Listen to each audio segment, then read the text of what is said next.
السلام علیکم ورحمۃ اللہ وبرکاتہ۔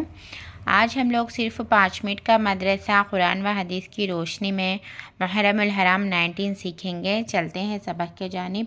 اعوذ باللہ من الشیطان الرجیم، بسم اللہ الرحمن الرحیم۔ نمبر 1، اسلامی تاریخ۔ حضرت نوح علیہ السلام کی فرمانبردار اولاد۔ طوفان کے بعد حضرت نوح علیہ السلام کی جو اولادیں باقی رہے ان سے نسل انسانی چلی، اسی لیے آپ کو آدم ثانی کہا جاتا ہے۔ حضرت نوح علیہ السلام کے 3 بیٹے طوفان کے بعد باقی رہے جن کا نام سام، حام اور یافس تھا۔ حضور صلی اللہ علیہ وسلم نے فرمایا، سام عرب کے باپ ہے اور حام حبشہ کے باپ ہے اور یافس روم کے باپ ہے۔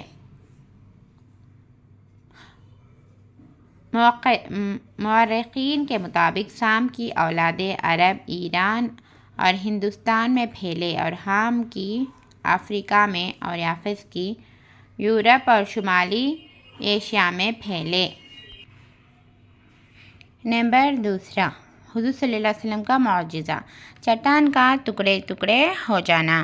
غزوہ خندق میں تمام صحابہ رضی اللہ تعالیٰ عنہم مل کر مدینہ کے ایک جانب دشمنوں سے بچنے کے لیے خندق کھود رہے تھے۔ اتفاق سے ایک جگہ سخت چٹان نکل آئی۔ لوگوں نے ہر طرح اس کو توڑنا چاہا مگر وہ نہ ٹوٹی۔ آخرکار لوگوں نے رسول صلی اللہ علیہ وسلم کی خدمت میں آ کر صورتحال بیان کی۔ رسول اللہ صلی اللہ علیہ وسلم اٹھ کر خود تشریف لائے اور کدال ہاتھ میں لے کر ایک مرتبہ مارا تو وہ چٹان چور چور ہو گئی۔ کدال یعنی کڑاری بولتے نا وہ ہے۔ نمبر 3، ایک فرض کے بارے میں، والدین کی خدمت۔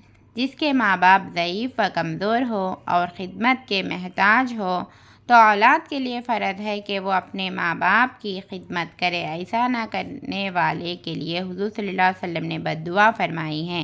چنانچہ رسول اللہ صلی اللہ علیہ وسلم نے فرمایا، ہلاک و برباد ہو 3 مرتبہ فرمایا۔ صحابہ رضی اللہ تعالیٰ عنہم نے پوچھا، اے اللہ کے رسول صلی اللہ علیہ وسلم، کون ہلاک و برباد ہو؟ رسول اللہ صلی اللہ علیہ وسلم نے فرمایا، وہ شخص جو اپنے ماں باپ یا ان میں سے کسی ایک کو بڑھاپے میں پائیں اور ان کی خدمت نہ کرے۔ نمبر 4، حضور صلی اللہ علیہ وسلم کی ایک سنت، کھانے پینے میں پھونک نہ مارنا۔ رسول اللہ صلی اللہ علیہ وسلم نے کھانے پینے میں پھونک مارنے سے منع فرمایا۔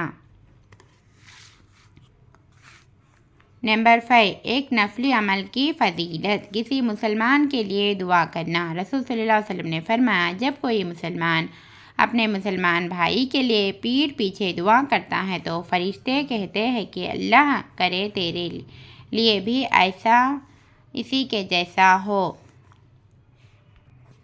یعنی جب ہم کسی مسلمان کے لیے پیٹھ پیچھے دعائیں کرتے ہیں تو اللہ کے فرشتے ہمارے حق میں وہی دعا کرتے ہیں۔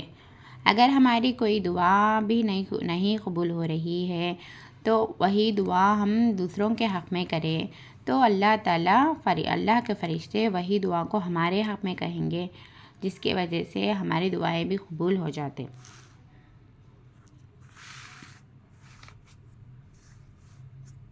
اس میں ہم نوح علیہ السلام کے فرمانبردار اولاد کے بارے میں سیکھے اور غزوہ خندق میں یہ واقعہ کو بھی سیکھے، چٹان کا چور چور ہونا، ٹکڑے ٹکڑے ہونا، یہ واقعہ سیکھے اور والدین کی خدمت کرنا۔ بڑھاپے میں پہنچے تو ان کا خدمت لازمی کرنا چاہیے، یہ سیکھے ہم۔ اور کھانے پینے میں پھونک نہیں مارنا چاہیے، یہ بھی سیکھے ہم۔ کسی مسلمان کے لیے دعا کرنا، ان تمام باتوں کو سیکھے ہم۔ 5 احادیث کو آج سیکھے ہیں ہم۔ اللہ تعالیٰ ہم تمام لوگوں کو نیک بنائے، کامیاب بنائے، دونوں جہانوں میں صحت دے، کامیابی عطا فرمائے۔ السلام علیکم ورحمۃ اللہ وبرکاتہ۔ اللہ حافظ۔